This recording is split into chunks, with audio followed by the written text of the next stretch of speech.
Assalomu alaykum do'stlar, qalaysizlar? Sizlar aytdikdek бұл Goal 365 YouTube арнасы. Bizga tilkilbәріне лайк басып, достарыңызға жіберуді ұмытпаңыздар. Ал енді бүгінгі видеомыздың аңдатпасын сіздерге айта кетейін. Манчестер Сити әлі де өзінің қиындықтарын шеше алмай әлек. Реал Мадридтің екі аңызы кеше кездесті. Өзбекстан ойыншылары топ 5 лигада өнер көрсетеді. Осы және осы ұқсас жаңалықтарды біздің YouTube арнамыздан көресіздер. Ал енді видеомызды бастайық.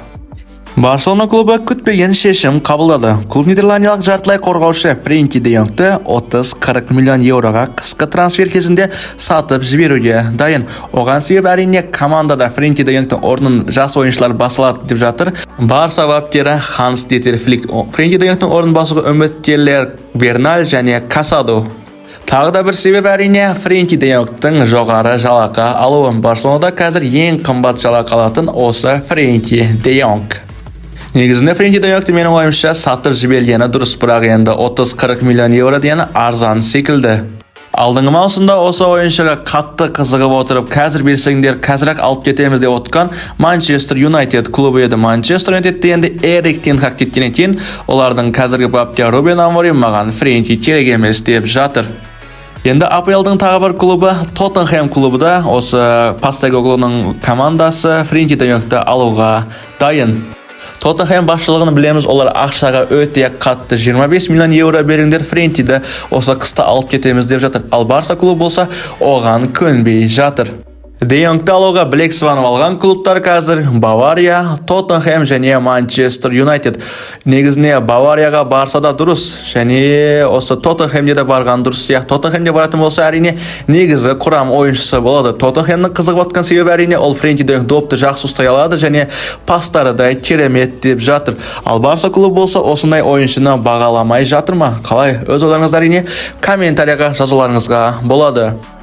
Енді сіздердің ойларыңызша осы Френки де Йонг Тоттенхэмге барған дұрыс па, Баварияға барған дұрыс па, әлде өзінің Барселонасында қалғаны дұрыс па? Өз ойларыңызды әрине комментарияға жазуларыңызға болады, және мен барлық комментарияны оқитын боламын. Ал енді жаңалығымызды жалғастыра берейік.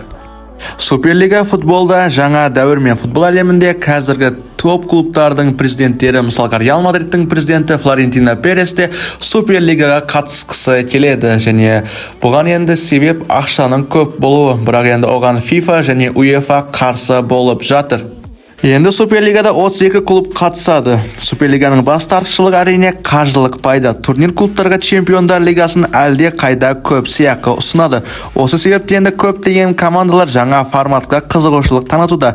Алайда бұл жобаға қатысқан клубтар Чемпиондар лигасынан 10 жылға шеттетілуі әбден мүмкін. Бұл жобаның ең үлкен кемшілігі болып отыр осы жағдай.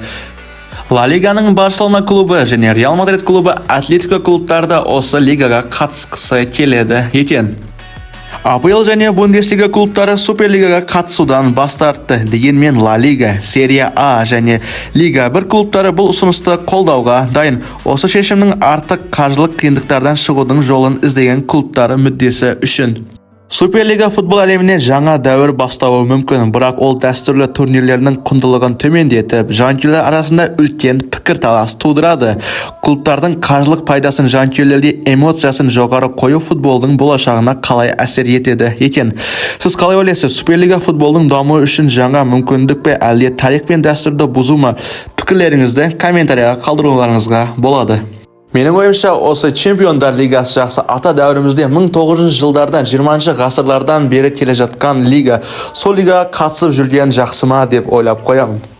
Менің енді өзімнің пікірім осындай. Сіздер де енді менің пікіріме қосыласыздар ма? Сол туралы әрине комментарияға жазсаңыздар болады. Өзбекстан ұлттық құрамасы қазір өз тарихындағы ең жарқын кезеңді бастан өткеруде. Мысалға енді олардың өзбектердің қорғаушысы Абдукадыр Хусановты Пари Сен-Жермен клубы алуға дайын. Өзбек Месси атанған Аббасбек Файзуллаев қазір ең көп талқыланып жатқан есімдердің бірі, және оған Еуропаның топ клубтары қызығушылық танытуда. Аббасбектің ерекшелігі әрине білім жағы және өзінің футболдағы таланты. Сол себептен топ клубтардың қызығушылығына танылып отыр. Файзуллаев қазіргі уақытта ресейлік ЦСКА клубында өнер көрсетуде, және оған қазірген топ клубтардың бірі испаниялық және франциялық клубтар қызығушылық танытуда. Аббасбекке нақты қызығушылық танытып отқан клубтардың бірі әрине испандық Реал Сосьедад клубы. Олар биылғы маусымда ресейлік Арсен Захарянды сатып алған болатын. Захарян өте талантты ойыншы және Захарянның қасына Файзуллаевты алмақшы. Әрине бәсекелестік ретінде Захарянның да талантты ойыншы екенін естен шығармауымыз керек. Сосьедад клубы енді жас талантқа 12 миллион евро ұсынуға дайын, ал ЦСКА клубы болса 15 миллион евроға сатуға дайын. Менің бір таңғалғаным енді осы Аббасбек Азияда ойнап жүріп Еуропалыға танылып жатыр, ал біздің ұлттық құраманың ойыншылары болса Еуропада өнер көрсетіп Еуроға қатыспақшы болып әрине еуропалық клубтардың көзінен түсе алмай жатыр. Дегенмен енді бұл Аббас үшін бастама деп ойлаймыз. Франциялық Монако клуб 20 миллион евро беруге дайын осы Аббас үшін. Аббасбекке айтатынымыз енді сәттілік. Испанияға барса да болады және Францияға барса да болады. Менің ойымша Монакоға қарағанда Реал Сосьедадқа барғаны дұрыс сияқты. Реал Сосьедад енді испаниялық клуб. Енді Франция лигасына қарағанда Испанияның деңгейі жоғарылау сияқты. Енді біздің ұлттық құрамамыздың ойыншыларына да осындай Аббасбекке қызығушылық танытып отқан клубтар қызығады деген үміттеміз. Ал енді жаңалығымызды жалғастыра берейік. Манчестер Сити Ситиді білеміз, қазір ойындары жақсы емес, олардың көшбасшылары кетіп қалған, жарақат алған. Сол себептен Гвардиоланың командасы әлсіреп жатыр. Бірақ соңғы ойында жеңіске жетті, Форестке қарсы ойында. Тақырбас ғұламан Гвардиола айтып жатыр, командада барлығы жақсы, ойыншыларымыз жарақатынан айығатын болса, барлығы өз орнына келеді деп жатыр енді. Менің ойымша осындай шығар. Гвардиола айтса енді қалт айтпайтыны анық. Соңғы кездерде байқаймыз, Ливерпульға қарсы ойында біраз Ливерпуль жанкүйерлері осы Гвардиолаға айтқан болатын, командадан кет, сен бізге керек емессің, және Эрик Тен Хаг сияқты оны жамандап жіберді. Сенің деңгейің Эрик Тен Хаг сияқты, анау мынау деп. Не дегенмен енді АПЛда қатарынан жеңген бапкерлердің бірі. Енді қанша құлдырап жатса да осы Гвардиоланы құрметтегеніміз жөн сияқты. Сіздер қалай ойлайсыздар, осы тақырбас ғұламаның Манчестер Сити АПЛды жеңіп ала ала ма және Чемпиондар лигасында қай жерде дейін барады? Сол туралы әрине өзіңізді комментарияға жазуды ұмытпаңыздар. Гвардиола енді ағылшындық басылымдарға сұхбат берген екен. Гвардиоланың айтуы бойынша енді біздің команда жақсарады деген ойдамын. Біз біраз ұпайлар жоғалтып жатырмыз және біз оның орнын толтыра аламыз. Және АПЛды да біз қолдан шығарғанымыз жоқ әлі, және Чемпиондар лигасында біраз жерде бара аламыз деді Гвардиола. Осы Ситидің жеңілісіне әрине ойыншылардың өздері кінәлі ме деп ойлап қоямын, мүмкіндіктер болып жатыр, оны голға айналдыра алмай жатыр.